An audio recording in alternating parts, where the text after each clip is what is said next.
Welcome to Titan Paranormal, where the unknown comes alive. Real encounters, true hauntings, and the stories that will make the hair on your neck stand. Dare to watch if you think you can handle the truth.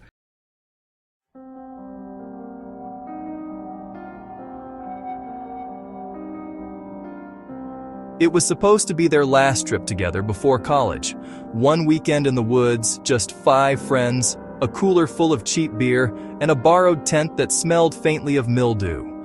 The place was called Dunlow Reserve, about 2 hours outside their Ohio hometown. The sign at the trailhead was half-rotted, letters faded, camping area closed, trail maintenance. They went anyway. There was Eli, who'd organized it. The kind of guy who liked to prove he wasn't scared of anything. Rachel, his girlfriend. Quiet, skeptical, but loyal. Connor, always filming everything on his old camcorder. Tessa, whose laughter carried through the trees. And Mike, the one who'd never really wanted to go, though he couldn't have said why.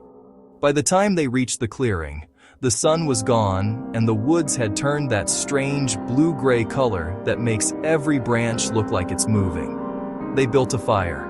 They drank. They told stories about ghosts, each one worse than the last. But when the fire burned low, Mike noticed something odd. The forest around them was silent. No crickets, no wind. Just the crackle of the fire and the sound of their own breathing. Around midnight, Connor started filming again. He panned the camera across the clearing, then toward the tree line. "Let's make a documentary," he said, joking. "Last campout before adulthood." As long as it's not found footage. But when Connor played back the recording a few minutes later, something wasn't right. In the video, when the camera passed the trees, there was a faint sound, like a voice, whispering just under the wind. He turned the volume up. "Don't look!" Everyone went quiet. Probably wind, Eli said too quickly. But when they tried to listen again, there was no wind. Not a single leaf moved. The next morning, they woke to find footprints around their campsite. Small ones, bare, leading in circles around the tent. Eli laughed it off, said it was probably an animal, but Mike pointed out the toes. Human toes. That afternoon, Rachel wandered off to find water from the stream. She was gone longer than expected. When she came back, she was pale, shaking. "I found something," she said. She led them about a half-mile upstream. The trail ended at a shallow pool. On the far bank, half buried in the mud, was a wooden sign that must have fallen years ago. The paint was almost gone, but you could still read the words burned into the surface. "Do not stay after dark. They don't like to be seen." That night, no one told stories. They just sat by the fire, listening. Every so often, Mike thought he heard movement, branches snapping far off, soft rustling. But every time he turned, there was nothing. And then, around 1 in the morning, Rachel said quietly, "They're out there." Her voice was calm, too calm. Eli frowned. "Who?" "The quiet ones." Connor started to say something but stopped. The woods behind her were shifting.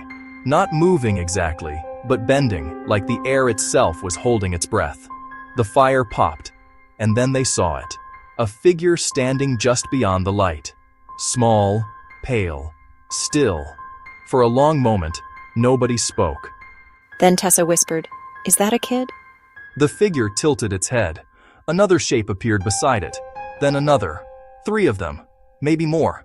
All silent. Mike reached for the flashlight, and every one of the figures turned their heads in the same instant, like they'd heard something deep inside him. The light flickered. When it came back on, the figures were gone.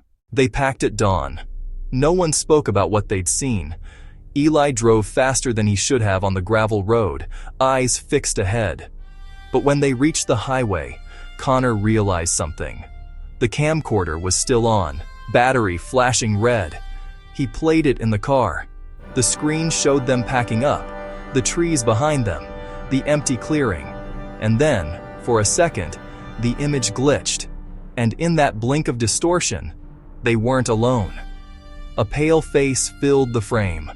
Eyes too large, mouth open but silent. Then the feed cut out. Connor turned it off and didn't speak for the rest of the drive. Mike never went camping again. He married, moved to the city, learned to forget. But sometimes, when he woke at 3 a.m., he'd see trees in his dreams, and shapes between them that didn't move quite right. Then, one day in 2005, he got a letter. No return address. Inside, a VHS tape and a note that said only, "You forgot something." He borrowed an old player from work and hit play. Static at first. Then a familiar clearing. 5 kids laughing, setting up camp. The footage from that night.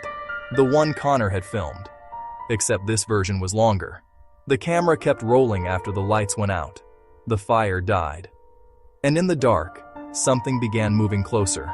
Pale shapes circling the tent, whispering just below the threshold of sound. We remember you. The screen went black. Mike sat there a long time, staring at the reflection of the static on the wall. Somewhere outside, in the wind, he thought he heard children laughing. But when he opened the window, the night was perfectly still, perfectly quiet.